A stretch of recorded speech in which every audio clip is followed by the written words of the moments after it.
Alright, we are continuing our road to hyping up Venom Let There Be Carnage. Last week we did the original Sam Raimi Spider-Man trilogy. Next week we'll be looking at the Venom movie itself. This week we are looking at the Amazing Spider-Man 1 and 2. Now you may be saying to me, hey, Sam Tom, Venom's not in those movies. Well, A, I just want to get these movies done and over with. And it's not like we've got an Amazing Spider-Man 3 coming out anytime soon.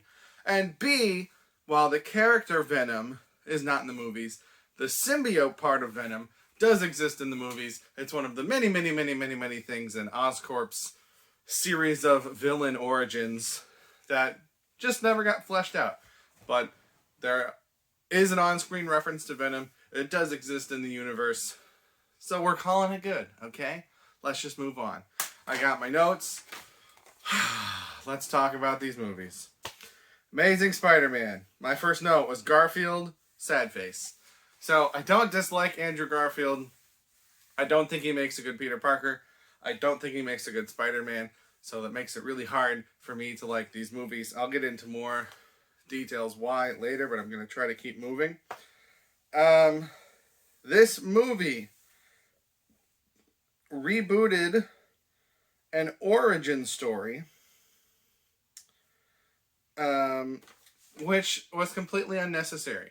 And I made some notes comparing other reboots and other origin stories. So this movie came out in 2012. In 2008, we had The Incredible Hulk, which was a reboot of 2003's Hulk, but did not retell the origin story. It kind of referenced it in the beginning credits, but it assumed the audiences had seen that or had seen the old television show and picked up where that one left off. Also in 2008, we got Punisher Warzone, which was the third Punisher movie that had been made. And again, this time they did not feel the need to retell the origin story like they did with Thomas Jane's The Punisher. This one with Ray Stevenson just showed us another Punisher story. It wasn't a sequel, it was a reboot, but it didn't retell the origin. In 2009, we did get an origin movie, Wolverine, X-Men Origins Wolverine, but it wasn't a reboot. It was an established character in a series, and it was just showing the origin for that character in that series. 2011, we got Ghost Rider, Spirit of Vengeance, which was kind of a reboot. That one's a weird one, but one thing that it did not do was it did not retell the origin because it assumed that we had already seen it with the first Ghost Rider movie. 2012, The Amazing Spider-Man. For some reason, while every other reboot or origin movie that was coming out at that time trusted the audience to know the character, the movie that's rebooting the biggest of these franchises with Spider-Man doesn't trust the audience to know that, and so they go back and show us stuff that we've already seen. And I think that's the biggest problem with this movie, is that it doesn't just tell a Spider-Man story. It tries to go back and it tries to redo the origin. And the first one did it so well that it just doesn't live up to that. And it unnecessarily makes this extra comparison to the movies that people liked, which I think is to the film's detriment. So, reboots were big. Origins were big. I put in the only other reboot origin around that time was Fantastic Four in 2015, which again did not do well, right? So reboots can do well, origins can do well. Reboot origins, bad idea. Stop doing it. And that's what I think the MCU was very wise to skip, was we skipped over the origin and we just brought Spider-Man in to the story. I wrote down the show him as a child trope because that was the big trope of origin movies, also done in the Fantastic Four one. Just because you're telling an origin story, Wolverine did it too, but you don't have to show these characters as kids. It's not necessary. Wastes time. Granted, it wasn't that much time. I think it was 3 minutes out of this movie, so it wasn't a lot, but unnecessary. What else do I have here? Okay, so the scene, and again, a lot of these are nitpicks, but it's just, when your movie's bad, I'm going to nitpick it. If it's good, I'll let more things go. I try to mention nitpicks in movies that I like also. They're just also going to pop up in movies that I don't like. So the scene where the Flash is bullying this kid at school, he's holding him upside down, telling him to eat his vegetables, and Peter walks up and the Flash is like, "Take the picture, Parker, take the picture." And he's like, "No, I'm not going to take the picture." And then Flash beats Peter up, right? And he beats him up, knocks him down, and Peter's lying on the ground, and he looks up at Flash and he's like, "I'm still not taking the picture." And I think it's supposed to seem like defiant or tough, but it's just like, obviously you're not going to take the picture. You're rolling down on the ground. The other guy is gone and ran up. It's so weird. And it just, it just starts off this movie with a bad taste. We've got him as a kid, and then you realize that it's another origin, again, for a character that we've already seen, and then you just get this weird, "I'm still not taking the picture." It's stupid. It makes no sense. I wrote, "Bing!" because famously they use Bing search engine in this movie. Boy. I wonder how much money Bing gave them for that. Dr. Connors. So, Dr. Connors is something that I think was a good choice on this movie's part, because we had seen him in the other movies, but we hadn't seen that story completed. So I wish they had done that with other characters and assumed that we had seen them and we were familiar with them, even though he's not the same character, right? He's not a teacher in this one. He works at Oscorp. But we saw Dr. Connors in the other movies, so it was nice to see him get more to do and finally become the Lizard in this movie. That's one of the things that I liked about it. I don't particularly like the Lizard's design in this movie, but I like that after getting Kirk Connors teased in the original trilogy, we finally get to see the Lizard in this movie. Emma Stone is great, and Emma Stone and Andrew Garfield have good chemistry. They're good together. I like seeing them on screen together. I just don't think Andrew Garfield makes a good Peter Parker or Spider-Man. So it's a weird thing where I like watching him and I don't dislike him. I just don't think he fits the role that he's supposed to be playing in here. But the bite scene in this movie is more contrived. So in the original movie, Spider-Man 1, Sam Raimi's Spider-Man 1, they're at this field trip, right? And they're looking at these spiders, and one has escaped, and it happens to get on him, and it's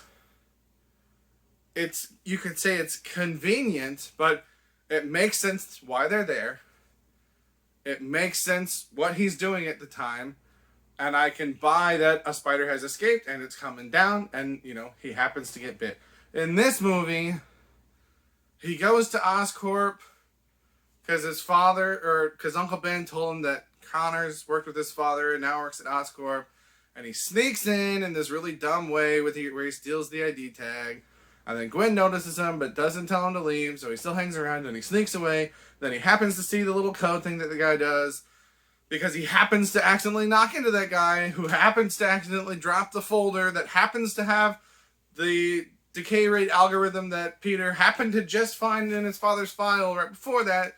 So there's so many happens to. So at the exact right moment, he discovers the file, sees the title of the algorithm and recognizes that it's important, gets told by Uncle Ben who Dr. Connors is, goes to Oscorp, infiltrates this tour group, has a weird thing with Gwen Stacy but goes away, knocks into this guy, sees the decay rate algorithm that happens to be on the file that this guy dropped, follows that guy with no problems, even though Gwen Stacy knows he's not supposed to be there, sees that the guy sees the code that he puts in and is able to replicate that, then gets into this other room where that guy no longer is, and then there's all these spiders just loosely running around, and then a bunch of them fall on him, and he gets bit. I guess he doesn't get bit at the time, but he gets all these genetically engineered spiders on him, and then he gets out and doesn't tell anybody about it, and then later he gets bit. There's so many pieces to that. In the first film, they're on a field trip. Makes sense. It's a science school. They go to a science place where they are doing science things. The only part of that that's contrived is that the one spider that escaped happens to be above him right there. And I've heard other people say that, like, he doesn't tell anyone that he gets bit. But in that movie, he doesn't know for sure that that's one of the super spiders. It could just be a spider. But in this one, he knows that he was covered in these genetically altered spiders. Doesn't say anything to anyone before or after he gets bit. It's so many, this has to happen, and that has to happen, and that has to happen, and this has to happen. It's so contrived. I hate it. I hate it so much. It's way more complicated than it needs to be. His discovery of his powers is rushed through, so you don't get to enjoy them like you did in the first one. And maybe that's contradictory to what I said about we don't need to see this stuff again, but if you're going to show us the origin again, then take your time with how our power is different in this one. Why are we seeing this all again if we're not going to see why it's different? If we see the boring high school stuff again and the spider bite again, shouldn't we see? But it's all done in this one scene on the subway where he assaults a woman.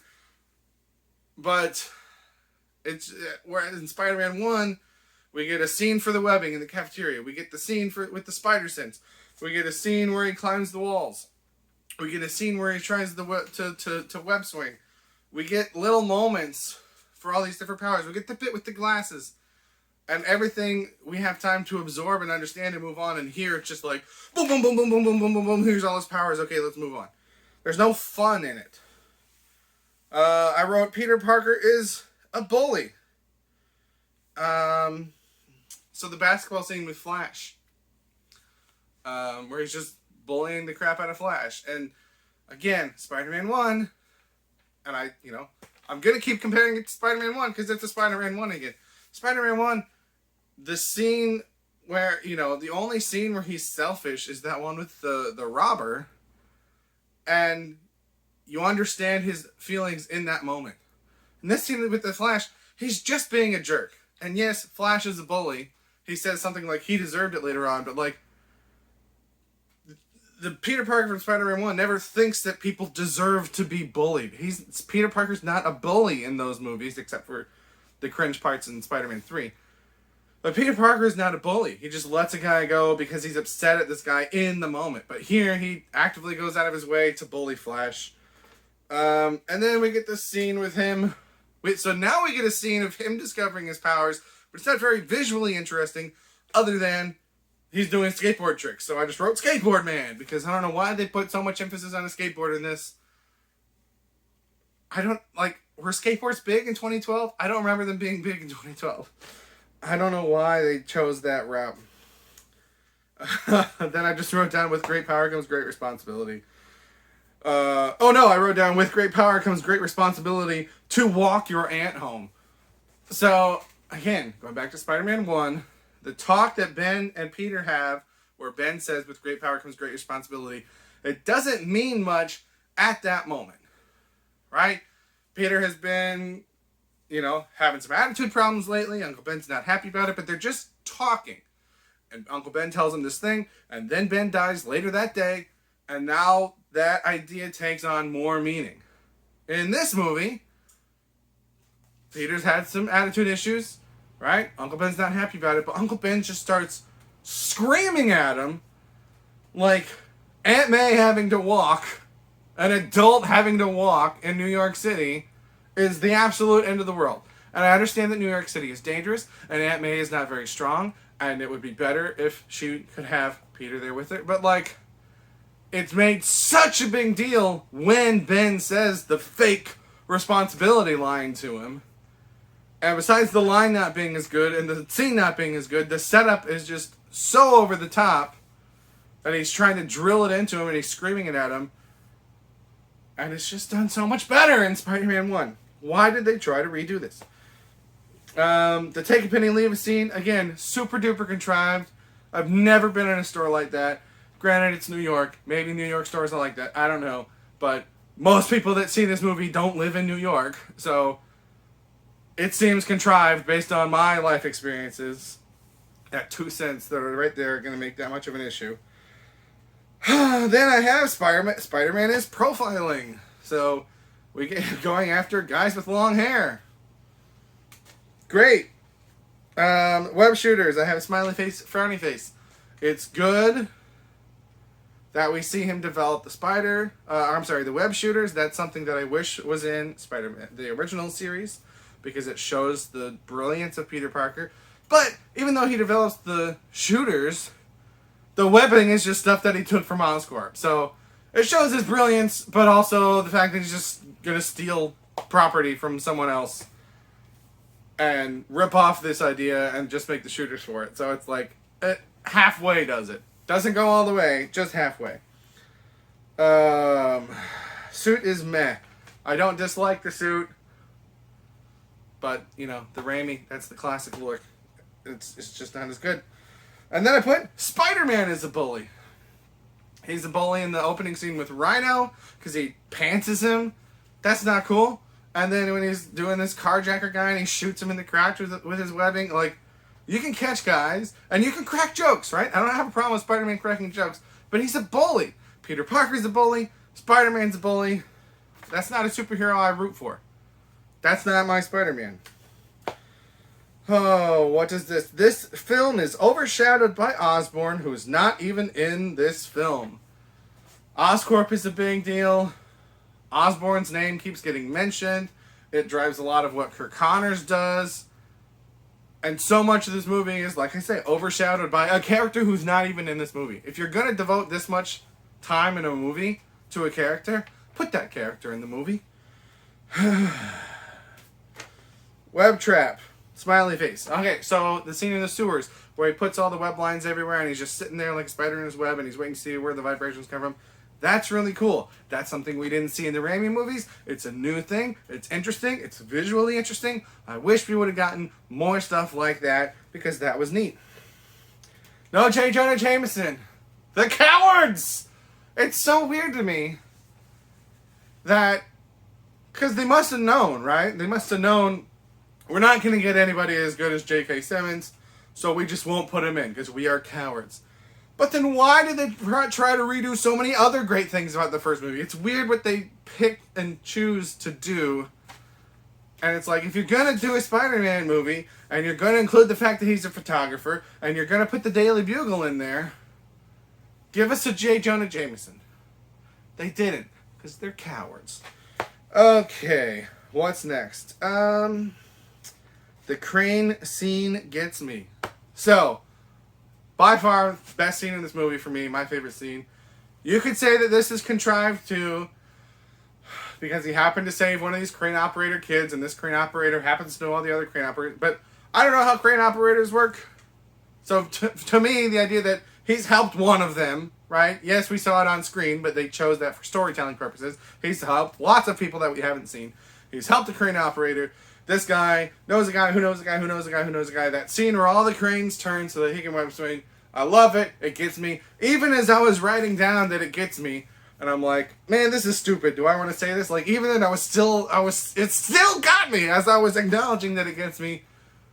Again, that's something that we didn't see before.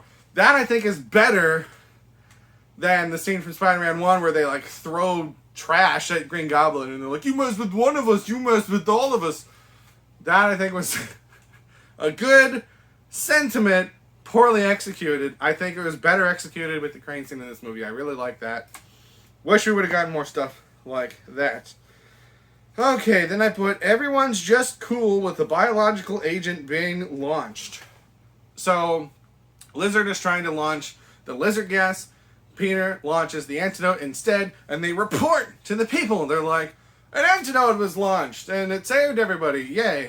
And I don't know, maybe it's just the fact that I'm recording this and rewatching these after we've had a pandemic, during a pandemic, and it's just like, people would not be okay with that. Even if they were told it was a cure, even if they were given proof that it was a cure, there would be conspiracy theories about it, there would be people that were upset that it was done without their consent. That would have absolutely not been okay. And we just gloss over it in this movie. Oh, how naive we were in 2012. Okay, what else do I have? I wrote, Gwen did something Mary Jane never did. Again, there are some things in this movie that I like and some things that they do better. The only thing Mary Jane ever did was get kidnapped in every movie.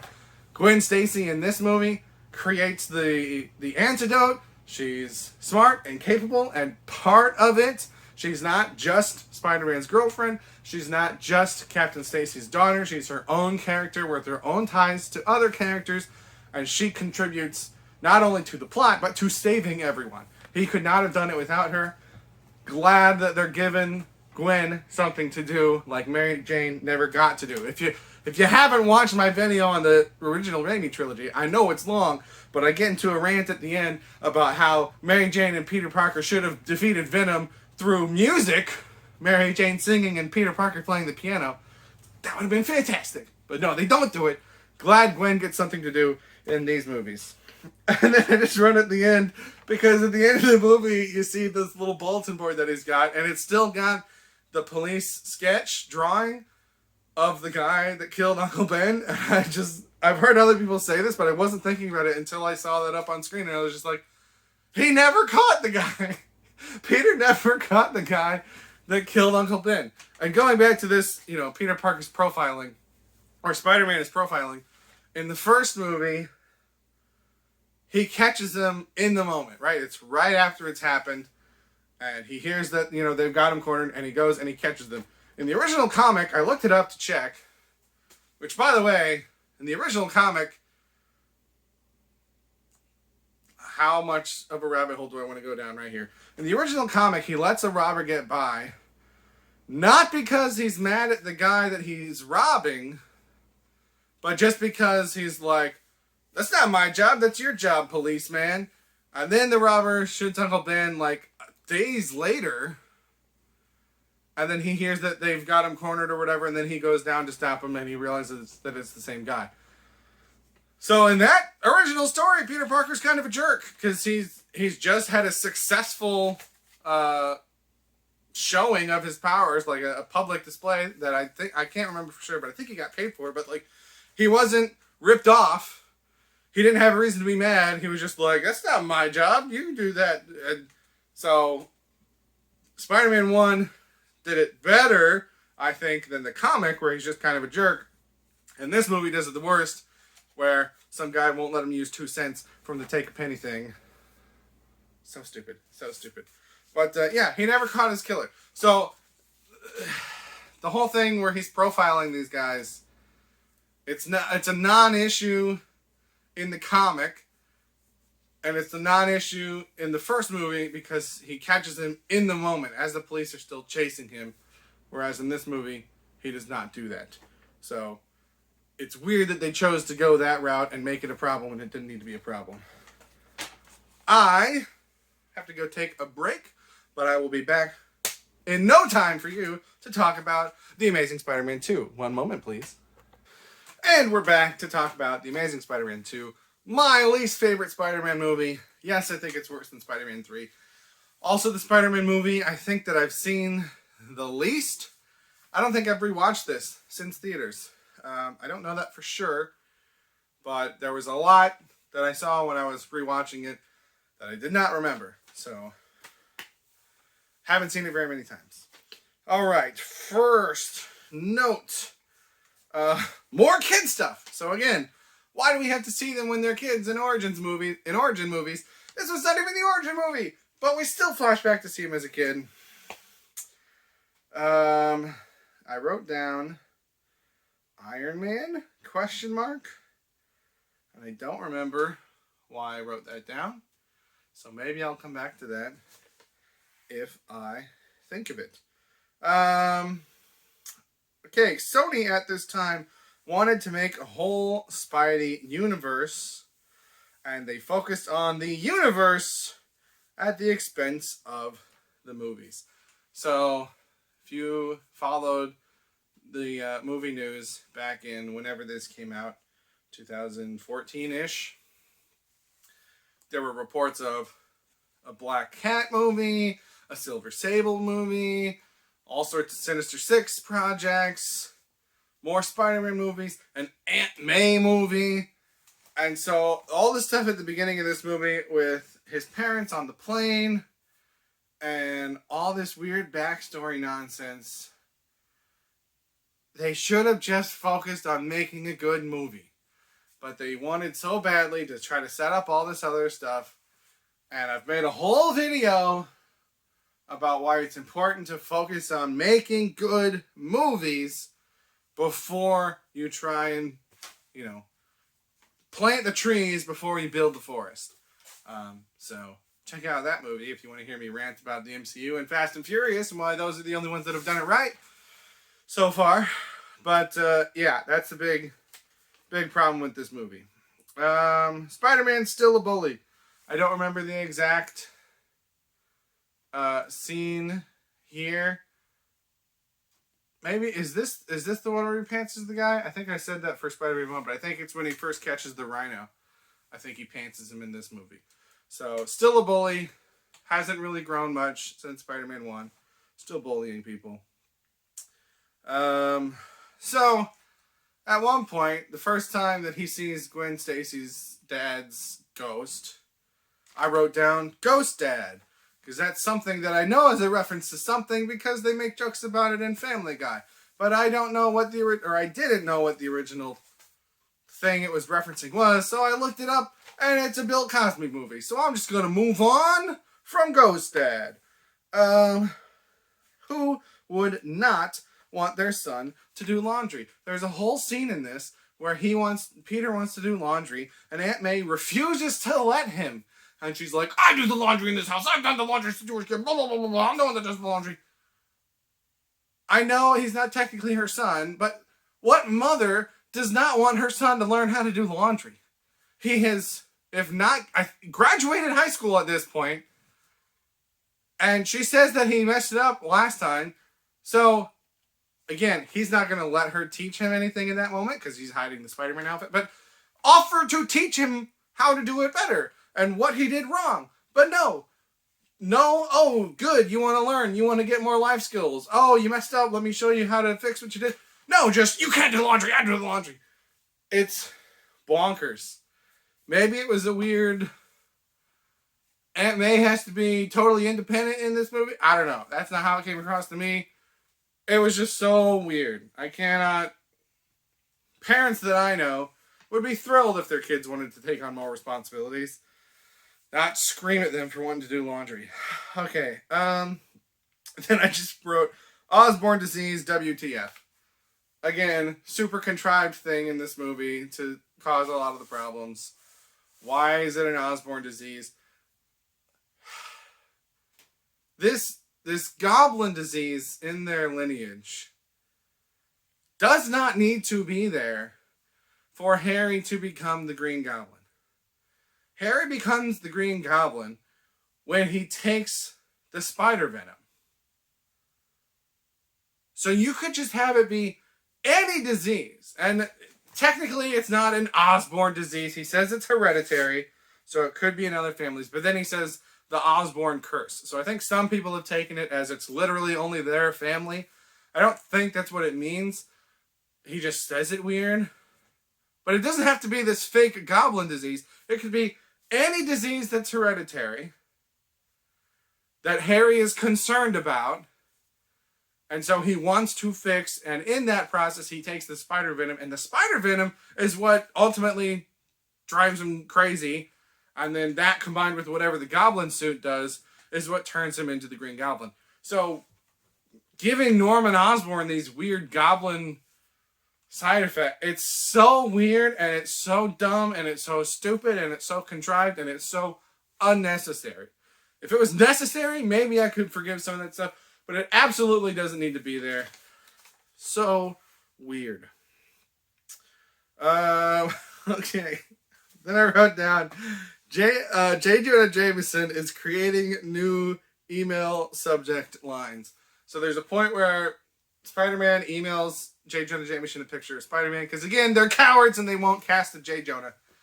But he's emailing him, and we immediately, it's something along the lines of, here's another picture of Spider-Man, I think you're wrong, maybe you should talk about, how he brings hope, something like that.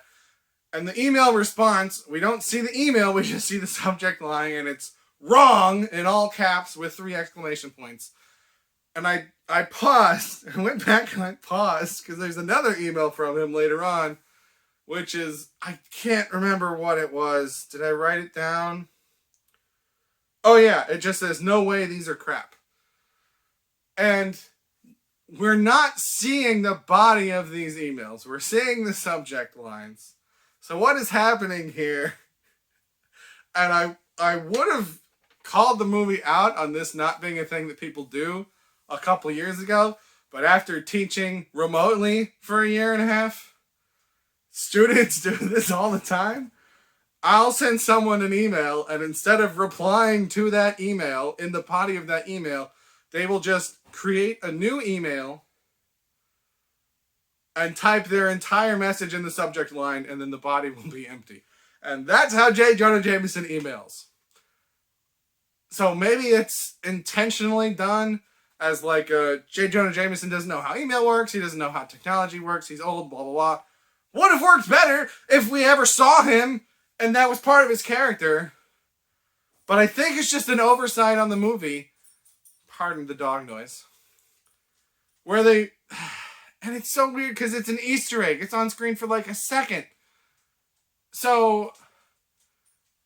It's just for the people who are looking closely enough or who go back and pause it to see. So it's not important enough that we need to see it to understand the movie. It's so weird. And I don't know if it's an error or it's a funny joke at Jameson's expense because we don't have a Jameson to know. But there you go. There's another thing that I noticed. Okay, then I wrote, did it really have to be Max's birthday? Because again, it makes no difference to the plot. You might argue that it, like, enforces how upset he is, but he's already upset about everybody for everything. It being his birthday has no bearing on the plot. It's just more contrived nonsense. Just like the Norman and Harry Osborne stuff, just like J. Jonah Jameson not knowing how email works, just like the chocolate milk scene with the robbery in the first movie, and oh my gosh, and the whole thing leading up to him getting bit in the first movie. So many of these things are so contrived for no purpose, for no reason. They do not need to be that complicated. Why is it Max's birthday? Pointless. What did I say? Would have been nice to have set up Peter and Harry in the first one. So, a lot of times in movies, when they get to a sequel, there's something that, they want to bring in something again from the kid's past, or from the character's past, from the character's childhood, but they didn't know to set it up in the first movie because they weren't sure they were going to get a second movie, so then we have to see flashbacks and blah, blah, blah, blah, blah. What's weird about this is that even from the first movie, they were already spending too much time setting up things for future movies. But they did not do that for Peter and Harry's friendship, which is then supposed to be a big part of this movie. And it's like, if you're going to set up stuff for the parents, and oh my gosh, I didn't even talk about the man with the hat at the end of the first one, because that went nowhere. If you're going to set up stuff, you've already got your second movie planned. You've got to know Harry Osborn's going to be in it at that point. This came out 2 or 3 years later, so they would have already had the story down. Why not, if you're already showing him as a kid, give us one more scene where he's with Harry, just so that we know in the first movie, hey, Harry Osborne, he's friends with Harry Osborne, and then the whole first movie we could be wondering, where's Harry at? Where's that? And maybe he could say something after Uncle Ben dies, like, man, I wish Harry were here right now, or, oh, I wish Harry was here and not abroad with models, right? We get stuff like that in this movie. You could have set that up in the first movie, which would have made it more meaningful in the second movie, and you knew you were doing a second movie, so it's not like you didn't think to do that. You just didn't do that. So frustrating. So frustrating. I gotta move on. Dane DeHaan, frowny face. I don't dislike him. I really like the movie Chronicle. He is not a good Harry Osborn. He is not menacing. He works in Chronicle, because in Chronicle, he's this abused, hurt, fragile person who then gets power, and that's scary. Here, he's this teeny tiny little boy that thinks he's the most powerful man in the world, who then gets power. But everything leading up to that, he's not menacing, and I don't buy it at all that he would be talking like this. Is not. Don't mind the actor. Bad casting. Bad casting for that role. Okay, villain straight out of the 60s. So this doctor at the Ravencroft Institute, I think his name is Katka? I wrote it down, but I can't read my writing. I don't mind that it's a different character from the comics, because I didn't know anything about the character in the comics. I just looked it up to see if this character was from the comics, and it is. And in the comics, it's a female, and it's a good guy. I'm fine that they made him a guy, and I'm fine that they made him a villain, but they give him this, I put straight out of the 60s, they give him this weird 50, 60-year-old German accented trope of a supervillain for no real reason. They're trying to make him like a Dr. Hugo Strange from Gotham or something. It's so weird. And again, it doesn't need to be there. I don't understand why they make all these weird choices for things that don't need to be there. Just have a doctor there. And if you want the doctor to be a villain, which he doesn't need to be, right? The fact that Ravencroft is experimenting on these people in this movie has no bearing on the plot. Might have had bearing on the plot for the third movie, right? But because they're focusing more on the third movie than this movie, we never get that far. So, fine. If you want to show an evil doctor there, fine. But give him this stupid accent. It feels like a movie from the 1960s. Or it feels like a villain from the 1960s put into a modern movie for absolutely no reason. Next, why is Harry dying so fast? His dad lived a pretty long life, and his dad had to do research on how to help himself as his life progressed. And then he gave all that research to Harry when Harry is 20. So wouldn't you think that Harry could extend his life further than what his father lived? But for some reason, they act like he's dying right now. And maybe it's all in his head, and the thing that really messes him up is the spider venom, which is kind of what it looks like. But there are things like his ears seem to be getting pointier and stuff like that beforehand. So it does seem like, well, I guess the father says that it started to affect him in that. So maybe the side effects start early, but it wouldn't kill him until later. But he's acting like he's about to die. You know, at one point when he's asking Spider-Man for his blood, Spider-Man's like, we just need to take some time to think about this. And he's like, I don't have any time. And it's like, it's hard to tell if that's just what he thinks because he's paranoid, or if he's actually dying for some reason fast. Either way, it's dumb. Either the movie is dumb for making him die faster, or he's dumb for not realizing that he's not actually dying. He's supposed to be smarter than that. At least in this movie, it seems like he's a pretty smart guy. The secret subway still works after 8 years. Not much more to say about that. When Peter finds his dad's super secret spy train, everything still works perfectly, even though it hasn't been touched in 8 years. I don't buy that. Other people have talked this to death, so I'll just mention it briefly. Spider-Man is a destiny. The cool thing about Spider-Man is that it literally could have been anyone. And here, he had to have Parker DNA for it to work, which is why it doesn't work with Harry. Dumb, contrived, no reason for it, stupid, added complexity for no reason. Gwen is useful again. So once again in this movie, Gwen knows how to reset the power grid, so she goes there even though Peter tries to make her not go there by webbing her to a police car. But she gets out of it, she goes there, she does reset it, which he didn't know how to do, so she restores power, which does save all the people on both of those planes that were about to crash into each other. So once again, Gwen Stacy gets something to do in this movie. 2 for 2, or Mary Jane was 0 for 3. One of the few good things about this movie. Tesla coil. I didn't remember this from the first time I saw this movie, but at one point, Electro plays the Itsy Bitsy Spider on all these electric poles at the power grid, and I'm pretty sure he's turning them into Tesla coils, which is a quote-unquote musical instrument that uses electricity discharges to make sound. I don't know much about Tesla coils, but that's pretty neat. I'm a musician, if you didn't know. I've got a second channel all about me playing music. So if you want to see me play music, go check that out. But yeah, that was just kind of neat. He used it to play Itsy Bitsy Spider, which is dumb, but kind of cool. And then I wrote R.I.P. Gwen. I remember in the theater when she died, people in the theater that I was in, people in that auditorium laughed because it was edited so weird with all the slow-mo and all the cogs flying around, and then he shoots her and then it goes full speed and just a splat. And like, I don't think it's funny.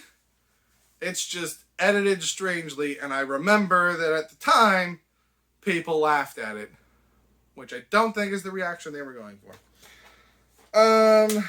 And then I just wrote down MJ because apparently, okay, well, let's talk about the villains. Everybody says this movie doesn't work because there's 3 villains, just like Spider-Man 3 didn't work because there were 3 villains. And it's weird that they chose to do 3 villains again because it didn't work in Spider-Man 3. Why would it work now? There are not 3 villains in this movie. There are well, let's skip those. We'll come back to those later. Electro, Norman Osborn, Harry Osborn, the Rhino, Felicia Hardy, Mr. Smythe, the Doctor from Ravencroft, and Mr. Fears, the gentleman, the dude with the hat from the first one. Plus the assassin, who apparently is maybe his brother, I read. I don't know where that comes from. Probably the comics, which I haven't read. I've read old Spider-Man comics from the Stan Lee era. So, 9 villains, plus the Doc Ock arms, the Vulture wings, and the Venom symbiote. Call it a dozen if you want. I'll stick with 9. There are 9 villains in this movie, even though they're not all main villains. Every new character that you shove into this movie to set up your other movies down the road takes away from this movie. This movie didn't fail because there were 3 villains. The villains were pretty well distributed.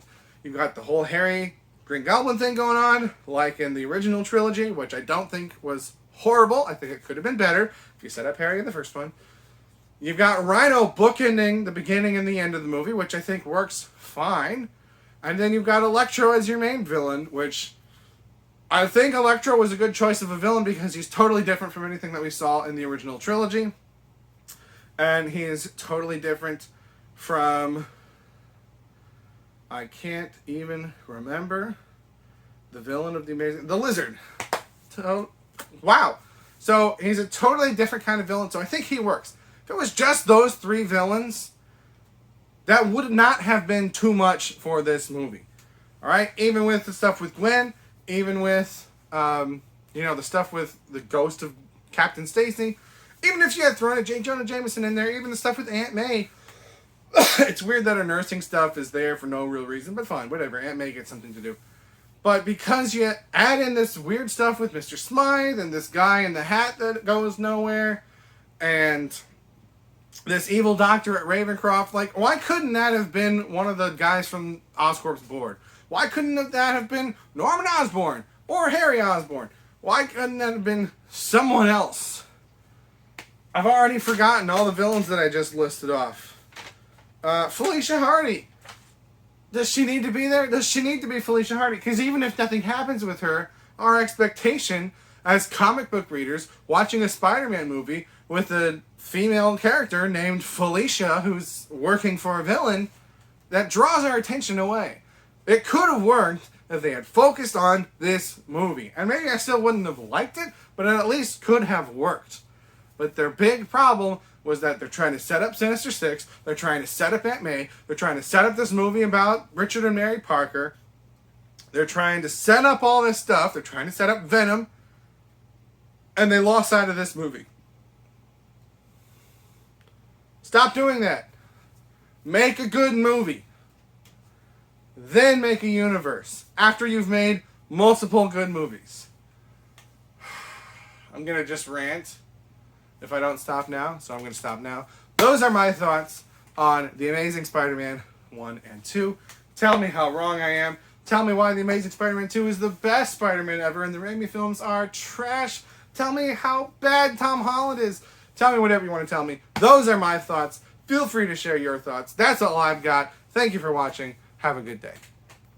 Hey everybody, Sam Tom here. Just wanted to let you know that I have 2 channels. If you're watching my music content, I also have a movie channel where I talk about movies and TV shows. If you're watching my movie content, I have a music channel where I do song covers, instrument demos, things like that. So feel free to check that out. Obviously, like, share, subscribe, comment, all that YouTube stuff. Thank you very much for watching and have a good day.